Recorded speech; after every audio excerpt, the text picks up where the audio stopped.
all and whom is present may now having faithfully completed the requisite course conferred the rank of purple belt and all the rights and privileges thereto pertaining even at Punta Princess Elementary School, Cebu City, Philippines.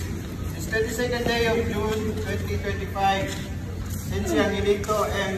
Davis, CBTC Instructor, Sensei Anisito Batayola, Examiner Sensei Errol Arevalo, Examiner Natin Sakama, SDS Club President, Shihan Ignacio S. Manino, 7th Black Belter, SDS Chief Instructor and Founder.